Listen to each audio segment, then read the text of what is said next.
Да, на той стороне точно. Да. Кто следующий нас будет держать? Кто с сильными плечами? А как подержи? Ну что ж,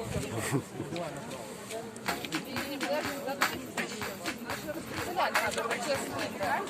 Актив. Юра, где Юра делает? Юра, твоя очередь. Все нормально, да? Ты, смотрю, рад, да? Вообще нормально. Снимай колготки.